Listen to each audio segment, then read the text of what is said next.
Abraham, Sarah and Hagar, chapter 5 of Polygamy in the Bible, pages 30 to 40. Hearken to me, ye that follow after righteousness, ye that seek the Lord. Look unto the rock whence ye are hewn, and to the hole of the pit whence ye are digged. Look unto Abraham your father, and unto Sarah that bare you.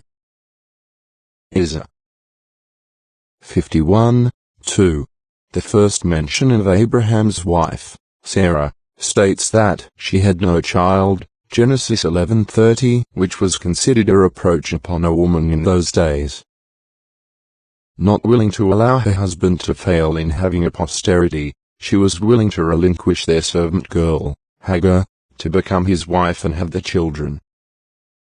Sarah said she was barren because the Lord has prevented me from bearing. The Bible then tells us this interesting story. Now Sarai, Abram's wife, bare him no children, and she had an handmaid, an Egyptian, whose name was Hagar. And Sarai said unto Abram, Behold now, the Lord hath restrained me from bearing, I pray thee, go in unto my maid. It may be that I may 31 obtain children by her. And Abram hearkened to the voice of Sarai. And Sarai, Abram's wife, took Hagar her maid, the Egyptian, after Abram had dwelt 10 years in the land of Canaan, and gave her to her husband Abram to be his wife. Genesis 16:1-3. By our standards this would seem to be a highly unethical situation and prohibited by social mores, modern custom and in some instances, by civil law. But the Lord did not look upon this situation in such a manner. Dr. Martin Luther observed, even though Sarah sees that the fulfillment of the promise is being delayed, and even though she despairs and both because of her barrenness and because of her age and of being a mother, she nevertheless relinquishes the glory of motherhood in the utmost humility, and is content if her maid Hagar becomes pregnant by Abraham. Therefore she holds fast to her faith and hope in the mercy of God. In the utmost humility she bears the disgrace of barrenness, and willingly concedes this honor to her maid. But Sarah distinguishes most beautifully among the gifts of God. Even though she is barren, she believes that he loves her. For this reason she willingly concedes the glory of fertility to her maid. Thus the virtue of this woman is extraordinary in every respect. Therefore Sarah is deservedly held up by 1 Peter 3:6 as a pattern for the entire female sex. Luther's Works 3:44-32. There is another important consideration that should be recognized, which was later written into the law that Moses gave to the descendants of Abraham. Notice that the scripture said the new wife was given after Abram had dwelt 10 years in the land of Canaan. This 10 years is a part of the law which was recognized by scholars as a time limit for women to bear children. Jewish scribes and scholars say that when a husband has lived with his wife for 10 years, and she remains childless during that decade, then it is his right to take another wife. The reason for this was so that he would not die without an heir. Conversely, it was a woman's right to receive a divorce from a man who was impotent. If the marriage was childless after 10 years of cohabitation and the wife charged the husband with physical impotence, she was entitled to divorce. Encyclopedia of the Bible 4:99. The ancient prophets and patriarchs were required to teach their wives these laws and principles pertaining to marriage. If a man was worthy to live plural marriage and obtain the blessings that it offered, then it was the order of family government that his wife should first give her consent. This was probably why Abraham took Hagar only after Sarai made the offer. Lieutenant is in such a condition that a wife feels that her husband is worthy of having another wife and more children. She must also consider him to be a man of integrity, to have sufficient means to provide for them, and to be a kind man, treating wives and children in a manner pleasing to the Lord. This certainly must have been part of the motive that led Sarah to give another wife to Abraham. 33. Sarah was willing to make this sacrifice so that the promises of God could be fulfilled in Abraham's posterity, in spite of her apparent inability to provide those children. This was also the experience in the life of Abraham's grandson Jacob. Rachel and Leah gave Bilhah and Zilpah to Jacob as his wives by this same principle, because large families were highly respected in those days, and were the means of providing an increase of honor as well as possessions. If a man were unworthy of more wives, then his first wife stood as a witness against him. Some men proved unworthy with the first wife, and she could testify that he would only damage or destroy some other soul by his wicked and unwise conduct.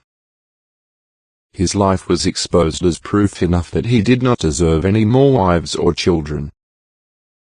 In this instance, a wife acts as a spokesman for God in rebuking a man who may seek wives for carnal and lustful purposes. Further responsibilities of more wives and children would only make conditions worse, becoming a complete misery for everyone involved. However, if a man is honorable, obedient to the laws of God, and capable of guiding more wives and children righteously, then his wife has no reason or justification for denying him those blessings.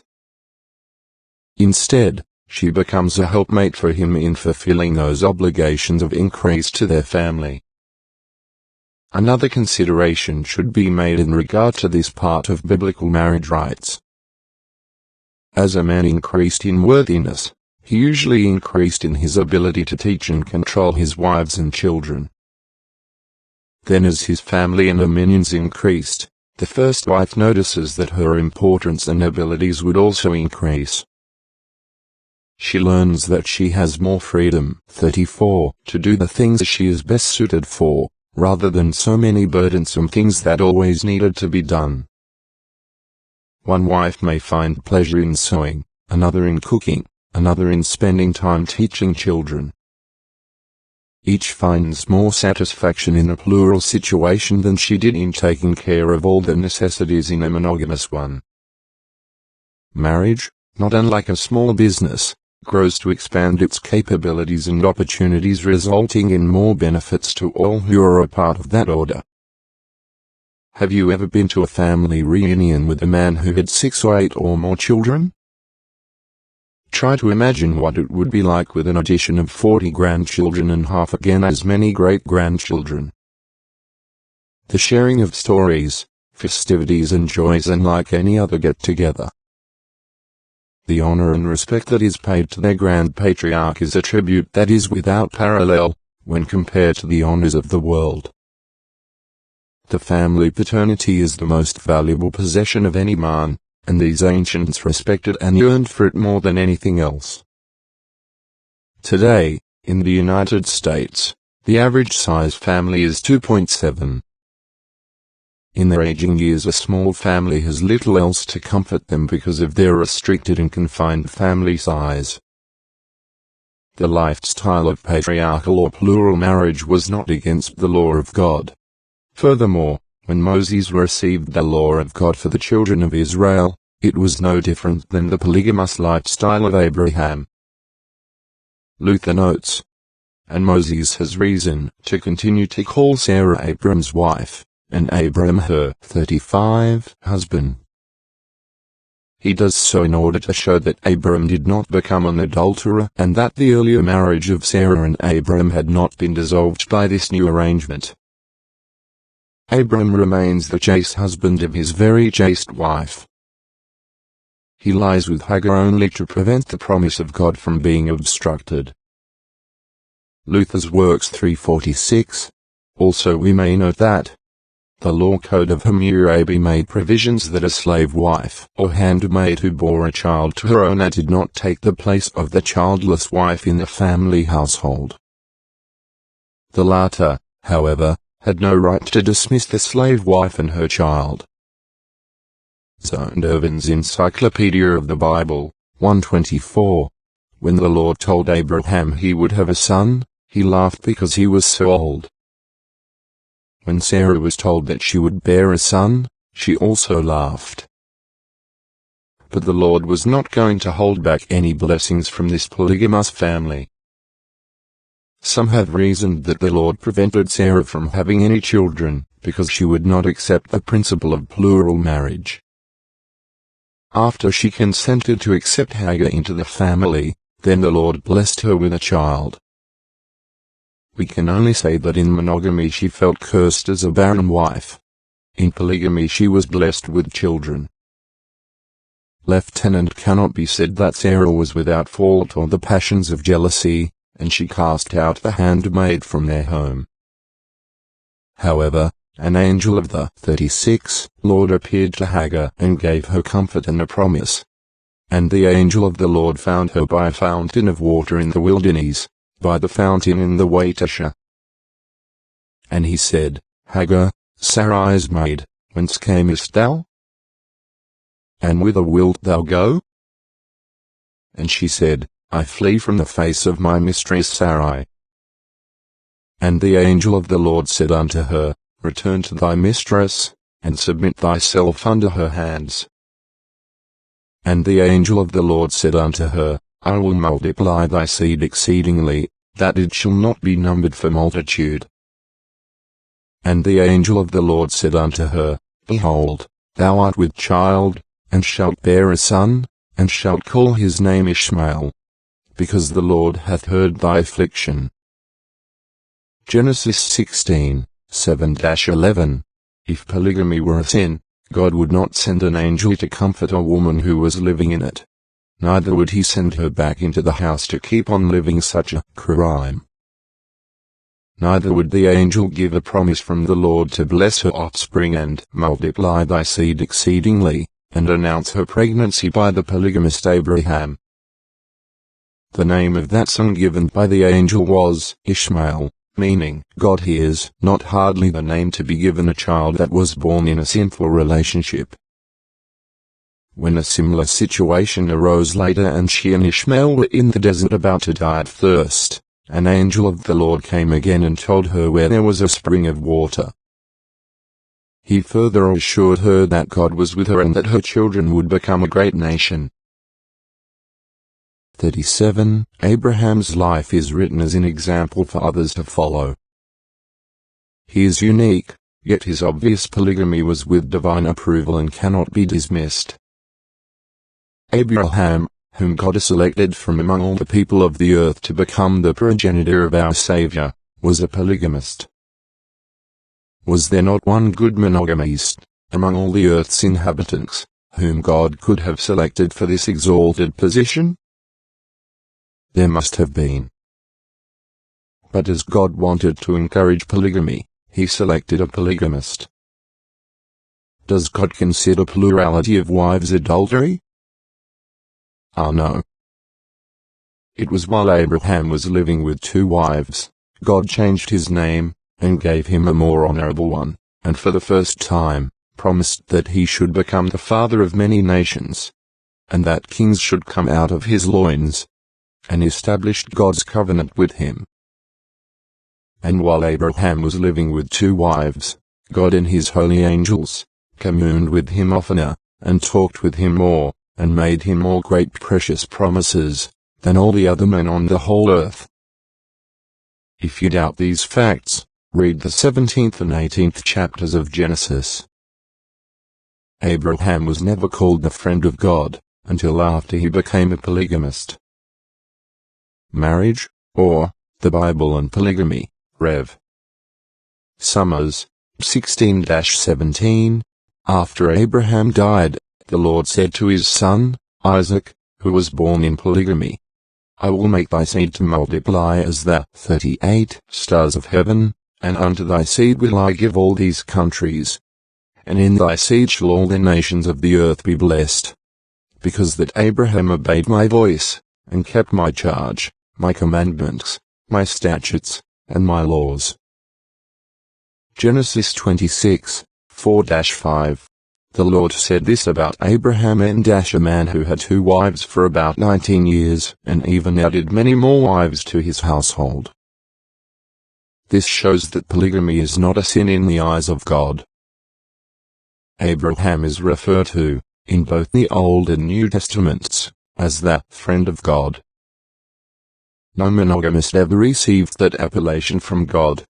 Neither did any woman married in monogamy ever have angels of the Lord give the same promises that they did to Sarah and Hagar. Sarah lived to be 127 years old. She died in Kiriath Hebron, which became the family burial place, and it can be seen today commemorated with a mosque over it. Ancient manuscripts are being unearthed today giving flowery descriptions of Sarah. Yet we already know by the scriptures that even when she was 65 years old, Abraham feared for his life, because she was so beautiful that others might desire her enough to threaten Abraham. The ancient prophet Isaiah paid tribute to her by telling the Israelites that they should be proud to be her descendants. See Isaiah 51:2. She less than Sarah greater than is highly esteemed by the Jews as a kind of mother figure and 39 example of piety. She seems also to be admired as an epitome of feminine pulchritude. Zondervan's Encyclopedia of the Bible, 274. The disciples of Christ also paid respect and honor to her in their writings, because of her faith in God and obedience to his commandments. See Rom 4:19, Heb 11:11, 1 Pet 3:6. The life of Abraham was a transcript of perfection. He laid out a heavenly and honorable array of examples and patterns which pleased God, who, in turn, blessed and honored his seed. God testified to Abraham that he would have a lasting fame and immortal name. Abraham's family was united, peaceful, and prosperous, and they met with the full approbation of God. His marriages were right and proper. Nothing was unvirtuous or dishonorable. None of Abraham's children were considered illegitimate, nor did God cause any curse to come upon them. Abraham was visited by and talked to God. This man with 2 wives had a discussion with the Almighty about family and domestic concerns. God, knowing Abraham and his future, did not say anything about passion or lustful desires. God did not rebuke him for a carnal mind or being tempted with women. Why didn't he say something of that nature if Abraham was wrong in having 2 wives? Actually, God encouraged his polygamy. This Bible story about Abraham might be condensed into just a few words. God was actually saying, Abraham, I see no fault with you having 40 wives. In fact, I'm going to bless you and your wives. I will bless them and their children with an endless posterity. I bless your wife Sarah with a son which she has not been able to have because of her age. I will bless her son, and he shall be the means through which the nations of the earth shall be blessed.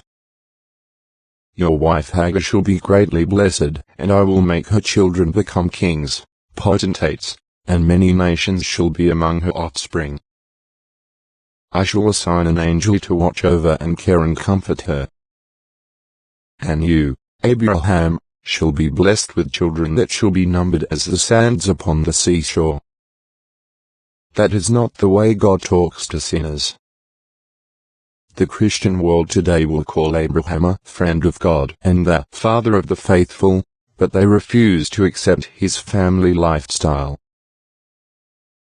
God claims that he is the God of Abraham, the God of Isaac, and the God of Jacob, and that this shall be my name and my memorial to all generations. Acts 3:15. If polygamy were not a principle that was to be sanctioned by Christians, then why was God representing himself to be the God of such notorious polygamists to all generations? Why didn't he choose some monogamists to represent himself, instead of polygamists? why choose someone like polygamist Abraham to be a memorial to all future generations, and as a most righteous family man to be respected? This memorial, less than Abraham greater than, is today the most honored man among the nations of the world.